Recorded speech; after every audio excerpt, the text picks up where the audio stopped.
And now I am joined on the Small Business 100 with two award-winning VAs and a past Small Business 100 alumni, Alison from Virtuality Admin Solutions and Amy Stevenson from I can't speak today. It's Friday. It's just not happening. From Vamoose Admin, both award-winning VAs, and also my fellow VA heroes. So I am so pleased that they are joining me today on my Small Business 100 day, and we are going to talk about what a VA is and what they can do, and then I'll explain why video is my side of the VA world. But good morning, Amy. Good morning, Alison. How are you? Morning. Good, thank you. Thanks for having us. You're very welcome. Hopefully we won't have any tech glitches, but with Facebook and Instagram going down last week, we'll just power through and see what happens. And my email going down this morning and Alison not being able to hear for a wee while. But that's live video for you anyway. So ladies, we've worked together for a wee while now and we are virtual assistants, which is what a VA stands for, or what you may hear other people talk about OBMs, online business managers, personal assistants, various other different titles. But Alison, I'll start with you. What did you think a VA was, and why did you become a VA in the first place?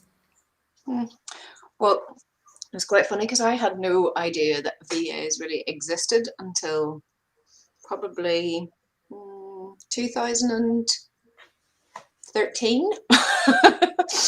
And it was only because I saw a lady who'd been a virtual assistant for a long time in England, and she had a course sort of advertised from personal assistant to virtual assistant, so from PA to VA, and I was a personal assistant at the time, and I went along, and then I realized that really, being a virtual assistant is everything really that a personal assistant is in an office, only that you do it remotely, and that you potentially have lots of different clients, and that you may niche down into one particular area.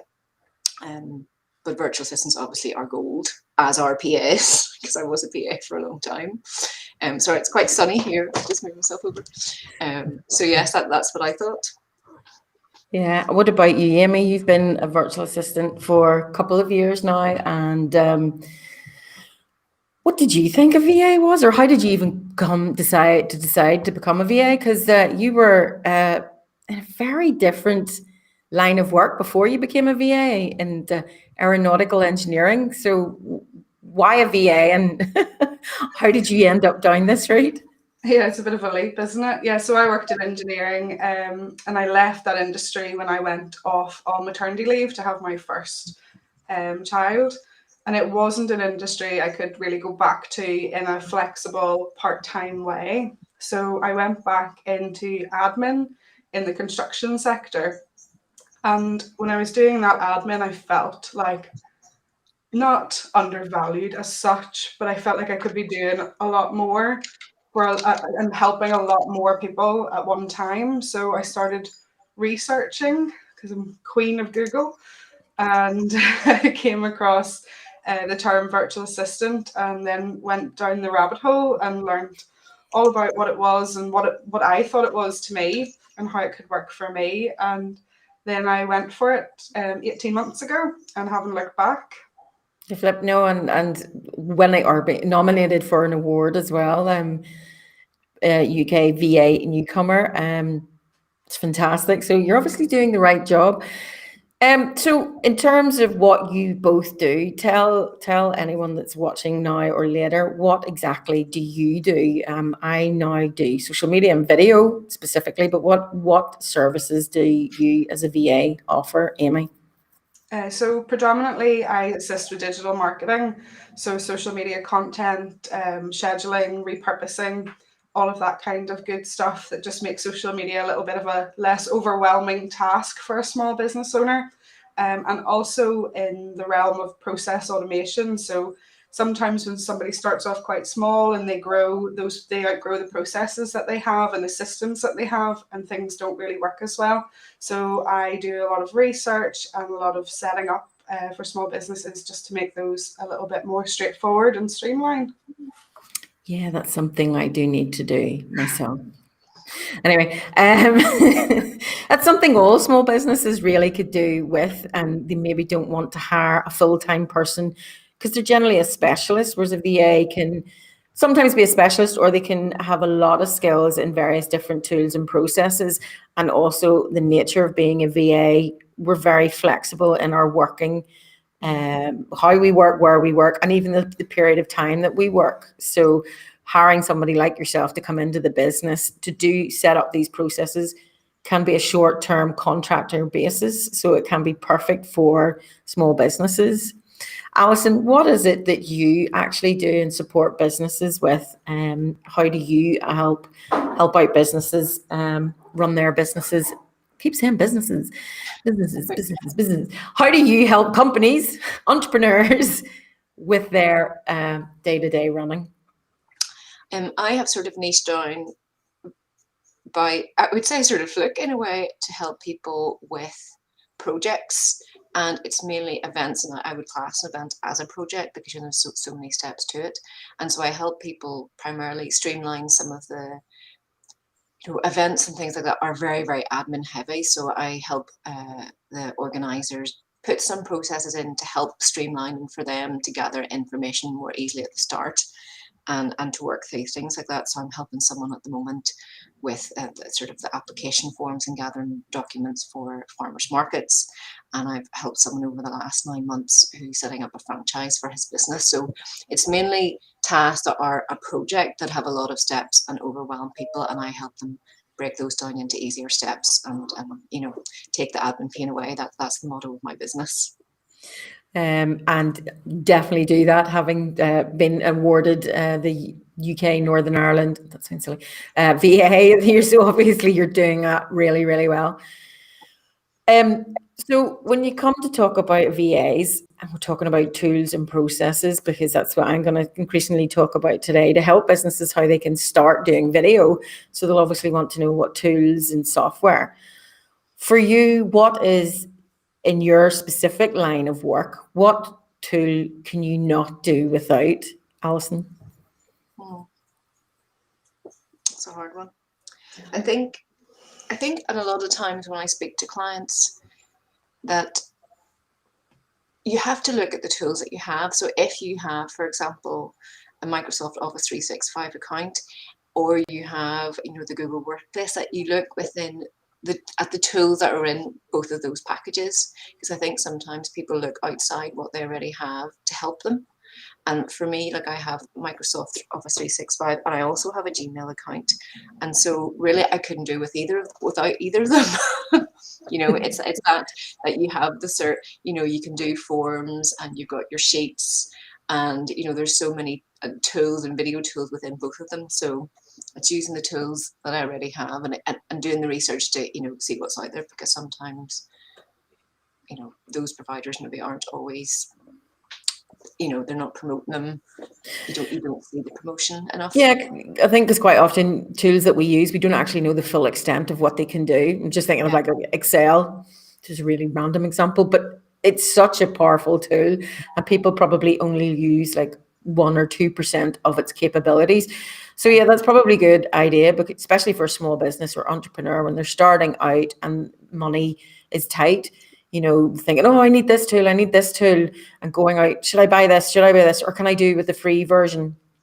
So yeah, looking at your existing tools already and really researching into what they can do without having to go, oh, I need this new fandangled thing. Because businesses, even well-established as business, still use free versions of a lot of tools because you don't necessarily need all the functionalities. Amy, what do you swear by in terms of tools for businesses? Yeah, I totally agree with what Alison and yourself are saying there about using what you've got, to its full potential. Somebody told me when I first started as a VA, use the free versions until you can't. And that always sort of stuck with me as well. But one tool that people listening maybe haven't heard of, that I kind of tell everybody and anybody about, I'm super passionate about it, is a social media scheduling tool called SmarterQ. And the reason that I rave about it, because everyone will say, like, you can obviously schedule for free on your Facebook Business Suite and Creator Studio. the difference with Smarter Queue is the way it works, in that it lets you create queues, clues in the name, of different types of content and set up an automated posting schedule. So you can keep filling these queues. Like, for example, you can have a queue of all your testimonials, and you can say post a testimonial every week on a Thursday at 10 a.m. And you just keep adding to the queue, and it's smart enough to know to pull one from the queue and put it right back to the bottom again. So it makes social media a lot less overwhelming, because there's pieces of content that you want to put out regularly. And there's this sort of stigma with the social media world that once you've said something, you can't say it again. And this is like my mission, is to change that mindset, because we can repurpose so much of what we've already got. And your followers change so often as well. You do need to repeat key pieces of information. So Smarter Queue is a tool that lets you do that really easily. It is a paid tool, but for the average small business owner, the basic plan is sufficient, and it's about £15 a month. But the time it saves, it's worth its weight in gold. So that would Yeah, be especially when you talk about content creation, people are hung up, and I am guilty of this too. It's like, oh my goodness, I can't think of something else to post. But as you say, regurgitating, that's really probably not the best terminology. Repurposing. reinvigorating. I like to say reinvigorating Yes, content. that's a good, better terminology than regurgitating. Oh dear. Repurposing, reinvigorating, rebrandishing. That's probably not great. You know what I mean? Because I said earlier, and it's the same when you're on your social platform, it generally is about 2% of your follows actually see what you've posted. So you've maybe posted something and the majority of them haven't seen it, unless it's something that a lot of people have commented on, shared, liked, in terms of social posts, not necessarily YouTube. But you want more people to see it. So you either get lots of people to comment, share, and like, and pay them a lot of money to do that, which you shouldn't do. But then the more and more people that actually do see it, the more and more people will see it.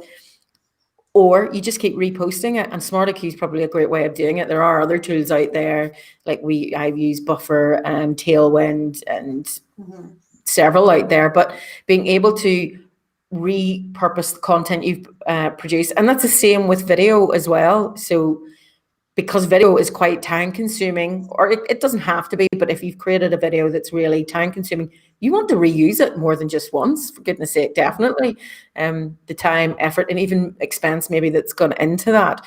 So yeah, being able to repurpose it is definitely a top tip that VAs need to do, because they're doing it for clients. So in terms of, because specifically I'm talking about video for small business today, have you yourselves used a lot of video? Do you like using video? How do you go about using video? I'll put that to Alison so Amy can have a wee breather and think. Yeah, I got some videos made for my business that I have. I sort of have a, what would we call it? It's only like a minute or two about what I, as a virtual assistant, do, which I have on on the main part of my About Me on my website. And I think there's something very personal, when someone comes on your website and they're kind of researching, virtual assistants and what they do, and if I'm a good fit for them, there's something very personal about having a video of yourself there, and they can get a real feel of you and if they want to work with you or not. So I've had some videos for that, and I used to do quite a lot, and I've sort of stopped them more recently, but I used to do quite a lot of Facebook Lives, because I found that a lot of people sort of maybe pre-COVID were engaging quite very well with video on Facebook, because it was popping up a lot more. And again, it's building your authority, and you can do a lot of things where people are asking specific questions and you're actually sort of giving them solutions to their pain points, which I found was very useful for people. And Amy, what about you? I know you're kind of adverse to video. Have you started to, or if you haven't really get into it, because for some people it's not the most comfortable thing, and that's fair enough, but what do you think is a stumbling block for other small businesses, or for you, that would put you off doing video, either recorded or even live? I think it really comes down to perfectionism. Probably perfectionism is a form of procrastination, especially in like a one-man band or one-woman band. Um, Getting it right seems like a big feat. But I am realizing that it's not about getting it right, it's about getting visible. Yeah. Obviously, having been friends with you, that's starting to rub off. So, I don't know whether I'm pleased about that. no, getting visible, about the getting perfectionism, don't worry. So actually, I have been doing a lot more stories. I predominantly hang out on Instagram. That's my platform of choice. And I have been doing a lot more stories, and I've been seeing really great engagement from them. And I've also done a few Instagram lives as well. And I have done those in conjunction with other people, pretty much like this. And I think this has been key to me starting to get a little bit more comfortable, because it feels a bit more like my normal Zoom calls that I have. It just feels like a bit more like a conversation, and I'm not worried about who's watching. I'm conversing with somebody else. So I think if you're really nervous to do it, get one of your business besties. You'll have one. You'll have somebody that complements your industry too, and you'll have something you can talk about and go live together for your first one, because you'll help each other out, and it just is a little bit less daunting that way, I think. I think all that's great tips from both of you, because doing reels as well, they don't have to be lives, they can be recorded. And if you do want to be that perfectionist, which you tend to be in the start, to get it all, it has to be right, it has to be right. But like this morning shows, things go wrong when it comes to live, and people know that, people understand that. And it is more about getting visible, getting seen, getting your authority out there. So once you learn that, and just laughing about things, because I have had my kids join me in some calls, and as you say, after the last year and a half, one positive I guess you can take from that is people work from home and have got more comfortable with Zoom calls and Microsoft Teams. And these interruptions happen, but it shows, right, there's a real person here. I can understand how they feel. I know that's the same thing. I've had deliveries arrive, which will probably happen today. The kids are at school, thank God. But this happens. And so it is about just getting done. And I actually find live videos sometimes easier because, as you say, procrastination, when I record a video, I'm like, oh, I don't like that. I'm going to change that. I'm going to do it again. And you may do it 5 times over. Whereas if you do it live, it's done. And to be honest, like the people that need to see it will see it, or they'll watch it later. And, it's not a big deal if I make a mistake. This is what my husband said as he left this morning, going, don't worry. What's the worst that can happen? We'll find out. So one last piece of advice from both of you when it comes to small businesses, because as I say, Alison's past Small Business 100, and Amy will be, I'm sure, when we tell her to go and apply. What would be your one piece of advice when starting out with small business? How do you raise your visibility, or raise your authority, or just raise your profile so you can really get started and make a success? What was the one thing that really turned the corner for you, Alison? I would say don't be afraid to take opportunities. And like I know when I started out that I can't remember what the very first event was. It probably was a woman in business event, but someone had asked me to speak at it. And it was, it was free. It wasn't a paid event. And I went along to that, and there was maybe 10 people. And I think actually, and it was really interesting because even though there was maybe 10, it wasn't a big event, that there was some people in the room. I'd say maybe a third of those people, maybe a year or two down the line, came to me and asked me, could I help them with different bits of work? And I think when you actually go out and speak like that, whether it is face to face, and obviously with the pandemic that had to change to be more virtual, webinars and workshops and all the rest, but that if you aren't afraid to share your knowledge and to really help people with their pain points, that you will become more visible, because people will go to you to look for solutions. And that's like, we all have pain points as business owners of different, that are different.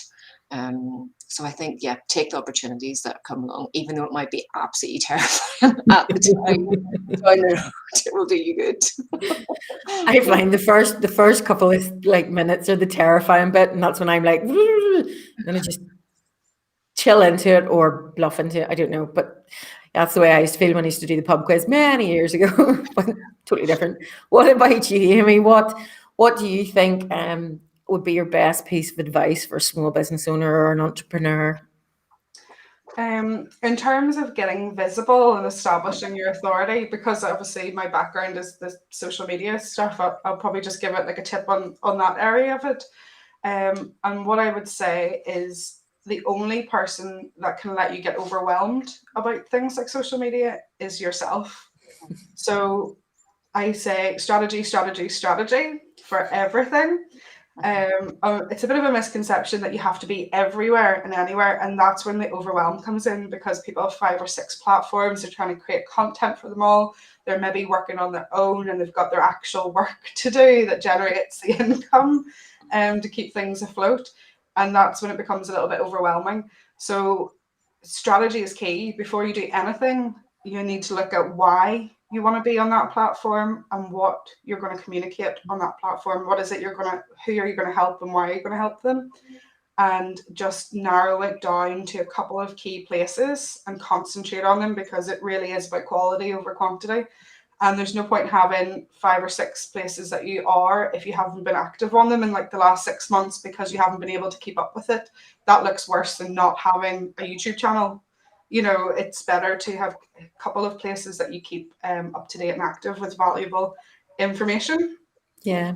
So, And well, one thing I'll add with that is, yeah, a couple of places, but maybe not the same company. Like yeah. Facebook goes down, well, so does Instagram. So like Twitter had a field day last week, and YouTube, it's like everyone migrated. But yeah, definitely. It's where your customers are is the main thing. Like if you love Instagram and you're on Instagram, but your clients are like CEOs that wouldn't be on Instagram, they're only on LinkedIn, then there's no point putting all your time into something like Instagram. Like you really need to have a look at who it is you want to speak to and where is it they would be. Yeah.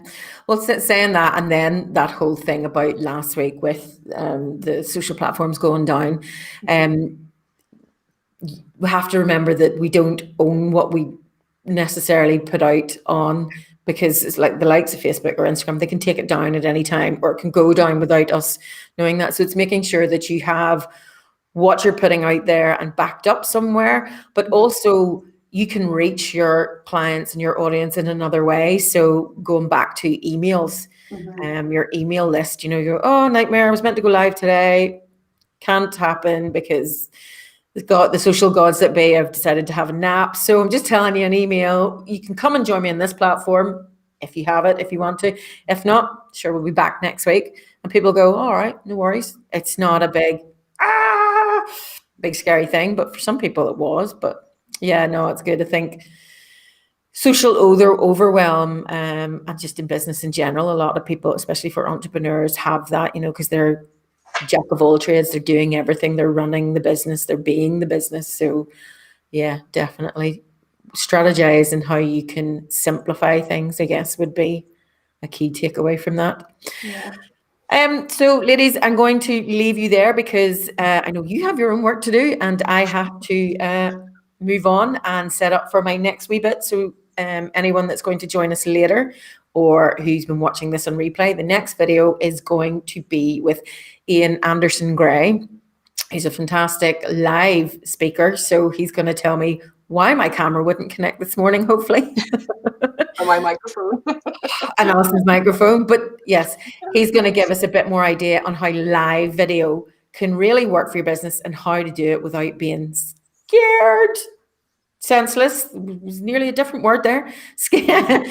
On how you can go live and use video for your business. So again, I'm going to say happy Friday to everyone and hope to see you later in the day. Thank you so much, Gail.